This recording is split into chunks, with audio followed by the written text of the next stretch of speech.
Cl4.6 times H2 can exist as hydrated complex.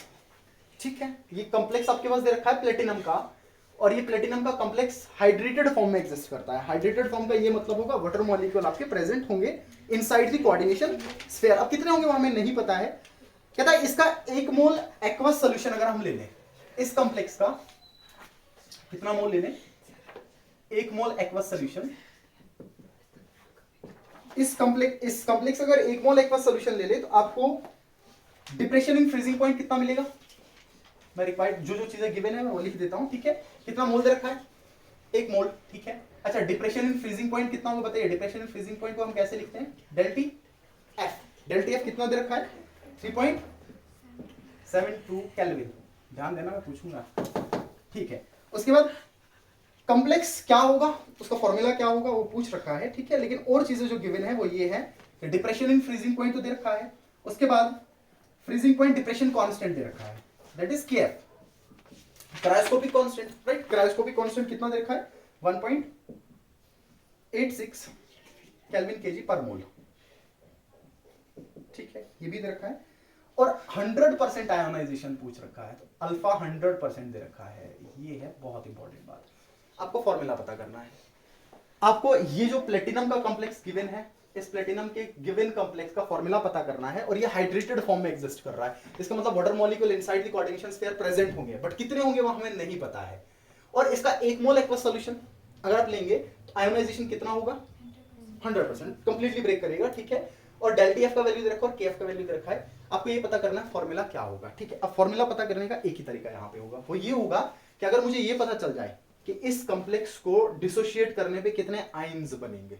ध्यान देना, अगर मेरे को ये पता चल जाए कि इस कॉम्प्लेक्स को डिसोशिएट करने पे कितने आयन्स बनेंगे, तो मैं फॉर्मूला बना सकता हूं कि जितने आयन्स इस कॉम्प्लेक्स को डिसोशिएट करने के बाद बनेंगे, सीएल के हिसाब से मैं बता सकता हूं कि कितने सीएल बाहर रहे होंगे और कितने सीएल अंदर रहे होंगे, उस हिसाब से बन सकता है। ठीक है, तो आपको कुल मिला के क्या पता करना है, number of ions form.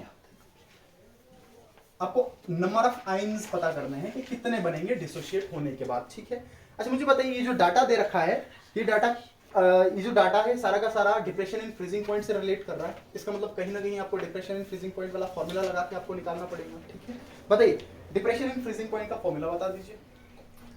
Del T f is equal to K f into m, K f into, but एक और इंपॉर्टेंट चीज ये हो जाती है कि जब डिसोसिएशन की बात करता है और एसोसिएशन की बात करता है, जब आपके पास इलेक्ट्रोलाइट गिवन हो उस टाइम पे एक और फैक्टर इंक्लूड हो जाता है, that is i, where i is van't of i into K f into m. बताइए यही फॉर्मूला है, del T f is equal to K f into i into m, या i into K f into m, जैसा भी आप लिखना चाहो। ठीक है, where this i is van't of factor. ठीक है, अब सुनिए ध्यान से एक और इंपॉर्टेंट बात, यहां से तो हमें पता चल ही जाएगा। एक और इंपॉर्टेंट बात मैं यहां पे लिख लेता हूं, कॉन्सेप्ट में यहां पे लिख लेता हूं,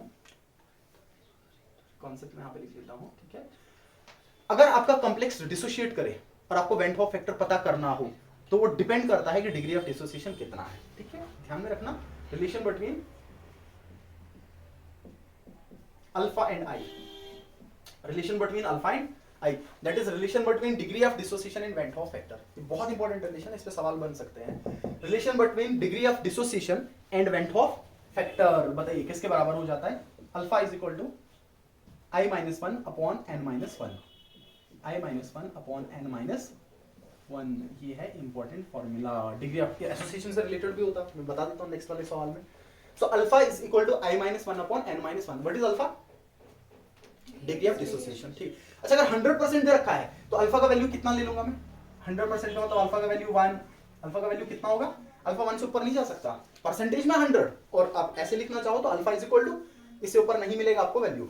सो 100% डिसोसिएशन, ये बता रखा है सवाल में कि 100% डिसोसिएशन या 100% आयोनाइजेशन हो जाता है। सो अल्फा का वैल्यू कितना आ जाएगा, 1 आ जाएगा। ध्यान दीजिए मैं यहाँ पे 1 पुट कर देता हूँ, is equal to i minus 1 upon n minus 1, n is number of moles, कितने मोल्स बनेंगे। ठीक है, तो n माइनस 1 को मैं इधर लेके आ जाता हूँ, बताइए n minus 1 is equal to i minus 1। ठीक है, n निकाल लूं मैं, n किसके बराबर आ जाएगा, -1 उधर जाके, सो -1 और +1, n किसके बराबर, ये बहुत इंपॉर्टेंट, आप इसको डायरेक्टली याद रख सकते हो। अब इसको डायरेक्टली याद रख सकते हो, डायरेक्टली क्या याद रखोगे, अगर आपके पास गिवन कॉम्प्लेक्स या गिवन इलेक्ट्रोलाइट 100% डिसोशिएट करे, कितने परसेंट, तो जितना उसका वेंट हॉफ फैक्टर होगा उतना ही उसमें आयंस बनेंगे।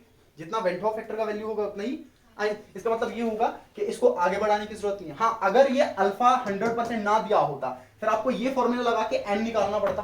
ध्यान देना, अगर ये अल्फा ना दिया होता या अल्फा 100 से कम दिया होता फिर आपको ये फॉर्मूला लगा के एन का वैल्यू पता करना पड़ता। बट अभी तो अल्फा 100% दे रखा है, इसका मतलब जो अल्फा होगा वही आई होगा, सॉरी जो एन होगा वही आई होगा। अगर आपने आई पता कर लिया तो आपको एन मिल गया कि कितने मोल्स बनेंगे। ठीक है, तो पुट कर लेते हैं वैल्यूज। बताइए डेल्टा एफ का वैल्यू कितना दे रखा, 3.72 इज इक्वल टू आई पता करना अपने को इनटू के एफ का वैल्यू गिवन है 1. ठीक है, कितना मोलर सॉल्यूशन है, 1 मोलर सॉल्यूशन है, 1 मोलर सॉल्यूशन दे रखा है, सॉल्यूशन का मोलैलिटी 1 दे रखा है। ठीक है, बताइए आई किसके बराबर आ जाएगा यहां से, दैट इज 3.72 अपॉन 1. ठीक है, अब इसको डिवाइड करेंगे, पॉइंट तो खत्म हो जाएगा क्योंकि जितने डिजिट्स के बाद पॉइंट ऊपर है वही यहाँ पे भी सेम है, पॉइंट खत्म कर दिया। 18 2 = 36, तो करीब करीब 2 आ जाएगा। ध्यान दीजिएगा, करीब करीब कितना आ जाएगा, ये 2 आ जाएगा। ठीक है, क्योंकि मोल है। अब मोल तो ऐसा नहीं हो सकता कि 2.5 मोल बने, तो मोल है तो 1 मोल बनेगा या 2 मोल बनेगा जब आप डिसोशिएट करोगे। सो कितना मोल बनेगा, आई का वैल्यू कितना आ गया, आई का वैल्यू आ गया 2। इसका मतलब ये होगा कि इस कॉम्प्लेक्स का फॉर्मूला इस हिसाब से बनेगा कि आपके पास टोटल आयंस कितने बनने चाहिए, 2 बनने चाहिए। अब मुझे बता दो इस कॉम्प्लेक्स को आप कैसे लिखोगे कोऑर्डिनेशन फॉर्म में कि 2 आयंस बने। 2 आयंस कैसे बनेंगे सर, एक Cl बाहर होना चाहिए, एक Cl का आयन बनेगा और बाकी Cl कहां होने चाहिए, तो 2 आयंस बन जाएंगे। ठीक है, क्योंकि अंदर वाला तो डिसोशिएट नहीं करने वाला और वाटर की वजह से तो आयंस बनेंगे नहीं। तो इसका फॉर्मूला सिंपली मैं कैसे लिख सकता हूं, अगर 2 आयंस बनेंगे, देखिएगा Pt Cl अंदर कितने रख लूं मैं, 4 दे रखे हैं, आपको एक बाहर रखना है। ठीक है, तो मैंने अंदर कितने रख लिए, 3। अच्छा H2O कितने रखूं मैं, ऑक्टाहेड्रल से ऊपर कॉम्प्लेक्स नहीं जाएगा, ध्यान देना ये ऑक्टाहेड्रल कॉम्प्लेक्स से ऊपर नहीं जाएगा। अगर 3 Cl आ गए तो वाटर भी कितने होंगे, तब जाके तो 6 आना चाहिए ना। ठीक है, 3 हो गए और बाकी जो बचा सारा का सारा खेल आपका प्राइमरी वैलेंसी पे था, सारा का सारा खेल इस पे था, काउंटर आयन पे था। एक काउंटर आयन बाहर होगा, Cl मैंने बाहर कर दिया, वाटर जितने बचे बाहर रख लो, कितने बच गए, 3 टाइम्स। अब देखो जब इस कॉम्प्लेक्स को मैं डिसोशिएट करूं, बताओ एक आयन इसकी वजह से बनेगा Cl नेगेटिव और कॉम्प्लेक्स पे एक पॉजिटिव, बन गए 2 आयंस, एक ये वाला और एक ये वाला। वाटर की वजह से तो कोई आयन नहीं बनने वाला, सो ये इसका फॉर्मूला बन जाएगा। ठीक है, that is PtCl3 H2O thrice और उसके बाद काउंटर आयन के फॉर्म में Cl प्रेजेंट हो जाएगा। यही आपका देगा 2 आयंस। कौन सा ऑप्शन में दे रखा है ये, ऑप्शन नंबर सी। ठीक है जी, option number C correct, option C correct होगा। बढ़िया सवाल था, कोलिगेटिव प्रॉपर्टीज से बहुत अच्छा सवाल है ये।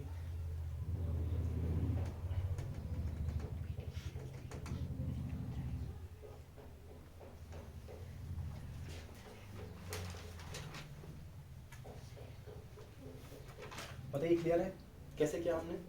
आपके पास एक कॉम्प्लेक्स गिवन था प्लेटिनम का, और कुछ डाटा भी और गिवन था आपके पास, depression in freezing point given था, उसके बाद क्रायोस्कोपिक कांस्टेंट का वैल्यू गिवन था, और मेन चीज ये थी, ये मेन चीज है, मैं फिर बता रहा हूँ, सारे सवाल जहां भी आएंगे ना इस पे घूमेंगे, एसोसिएशन और डिसोसिएशन पे जब भी सवाल आएंगे इन पे घूमेंगे, इन फॉर्मूलाज पे घूमेंगे। सो जब भी डिसोसिएशन या आयोनाइजेशन 100% दे रखा हो उस टाइम पे वेंट हॉफ फैक्टर किसके बराबर हो जाता है, नंबर ऑफ मोल्स के बराबर या नंबर ऑफ आयंस के बराबर। जितने आयंस बनेंगे उतना ही वेंट हॉफ फैक्टर होगा। अगर आपको वेंट हॉफ फैक्टर पता चल गया तो आपको आयंस पता चल जाएंगे। ठीक है, तो हमने ये फॉर्मूला पुट कर दिया और फॉर्मूला पुट करने के बाद हमने आई का वैल्यू निकाला जो कितना आ गया। इसका मतलब ये होगा कि जो कॉम्प्लेक्स आपके पास था, इस कॉम्प्लेक्स के 2 आयंस बनने चाहिए ब्रेक करने पे। तो ब्रेक करने में 2 आयंस तब बनेंगे जब काउंटर आयन में एक Cl हो और बाकी अंदर प्रेजेंट हो, क्योंकि अंदर वाले तो डिसोशिएट नहीं करने वाले। सो ये इसका फॉर्मूला बन जाएगा कॉम्प्लेक्स का। ठीक है, क्लियर। चलो मैं आगे चलूं।